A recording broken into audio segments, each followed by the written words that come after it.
So, I made a little joke in my most anticipated summer animes list that I was not even going to watch this weird looking vending machine isekai. But after giving it some thought, I really want to know, is it really that bad of a series? So, for some background, if you don't know what an isekai is, then what are you doing here? But basically, it's a type of anime genre that revolves around someone or a group of people being transported to a different world, whether it's a fantasy world, a virtual world, or even a parallel universe. A lot of famous ones include Sword Art Online, ReZero, Jobless Reincarnation, Inuyasha, just to name a few.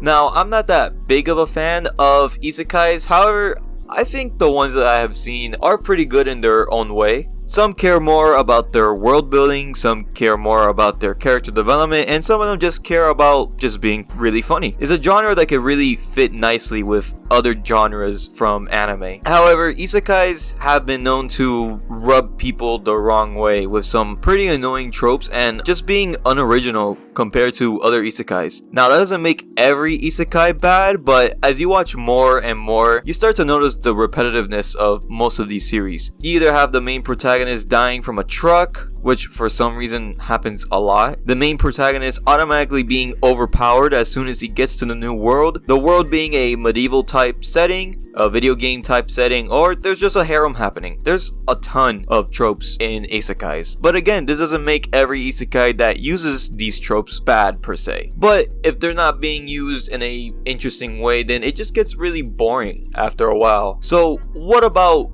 Reborn as a vending machine? Is it really that bad of an anime? Well, let's just go ahead and take a little deep dive into it, shall we? So we start off the first episode with a vending machine in the wild. We find out that a man who's obsessed with vending machines has been reincarnated as one in a fantasy world. We get a flashback of how he died, and we already have the truck cliche where the main character just gets killed by a truck. But this time, he died because he wanted to save a vending machine from falling. What a freaking crazy way to die. He can't move, he can't talk, well, only specific phrases, and now he has to survive in this unknown world.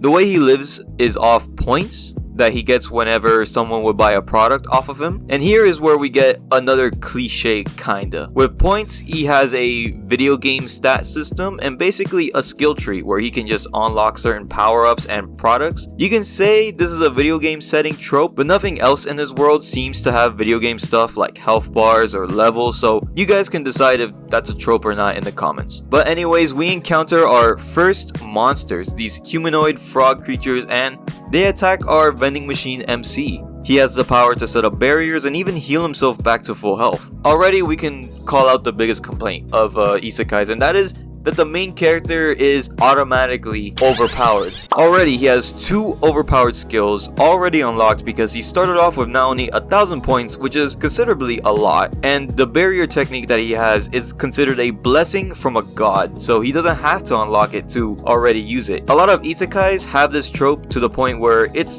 the main reason why a lot of people just get sick and tired of this genre. However, there's been really good series like Jobless Reincarnation where they show the actual progression and build up of a main character. Not only that, I do really like the point system that they have in this series. I like that he can unlock skills and sell different kinds of foods and drinks and then gain points because of it. I also like that he has to be pretty careful with spending too much points because every hour he gets rid of 1 point, and whenever he uses the barriers and the heal techniques that he has, it takes up a lot of points. But the point system is already pointless, no pun intended, when he meets the other main character, Lamis. Now, Lamis as a character is fine. She's not annoying or anything, but she's hinted to being a potential love interest for the vending machine. Seriously, what the f is this series? But not only does she buy a lot of stuff from Boxo, that's the name that she gives the vending machine, but she also takes him to a village where he becomes the talk of the town and gains over 11,000 points, according to the manga, by the way. So technically, the point system is already garbage, since he can basically now just do whatever he wants without worrying about wasting points, because now he's basically the supplier of the entire village. And speaking of the village, we already have a medieval fantasy world trope. So far that's 3 tropes already in the first episode. Now, I know that the medieval setting trope is pretty much a must in most isekais, but there have been some series that just came out, like, again, Jobless Reincarnation, the devil's a part-timer, and even an old series like Now and Then and Here and There that all have some pretty unique worlds that aren't all just copy and paste. But you also have series like Konosuba, which you can't even tell the difference between these two worlds, but it still works because it's not really a main focus of the series. This series though isn't focusing much on its world building either, but there isn't a final goal or even a main villain being set up. Konosuba has a main goal. It's killing the bad guy and then going back to their world. In this series there's nothing like that. There is no main villain. He doesn't want to go back,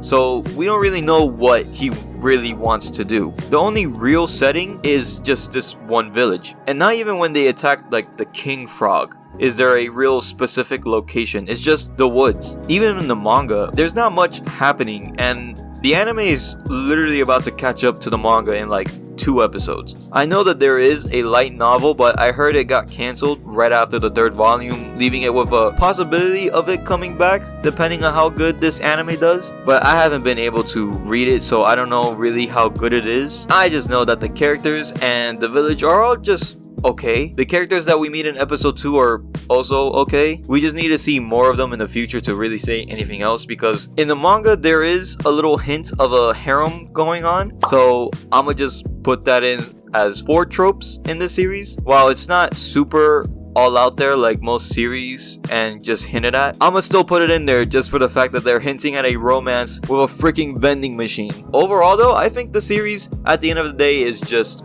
okay. A lot of the tropes and the cliches don't really ruin this series, but it just kind of sad that we have to rely a lot on the same tropes over and over again, just with a little design difference. The animation is passable. It's nothing compared to any of the series that just came out in the summer or even in this year. I can say that it's the same quality as a 2010 Isekai. None of the characters except the 2 main characters and this like one hunter guy is really interesting. The rest of the characters are just there. The series is made to be a comedy, but not gonna lie, a lot of the jokes don't really land that well. But honestly, is it really the worst Isekai of this year? Well, it's hard to say. With every season there's usually around 5 to like 10 Isekais being released, so in a total year that's a lot of Isekais. And while this is considered one of the lowest rated Isekais right now, there's still a couple of Isekais that are rated lower than this series. I still found some things to be at least a bit enjoyable. And again, there's only 2 episodes out and 13 chapters in the manga, so maybe it just gets a lot better. And I really don't want to check out the other Isekais because they just look hot garbage. But let me know your thoughts on the Reborn as a vending machine Isekai. Did you guys like it? Did you guys hate it? Do you guys really think this is one of the worst Isekais of the year? Let me know all of your thoughts in the comments below, and I'll be seeing you guys in the next video.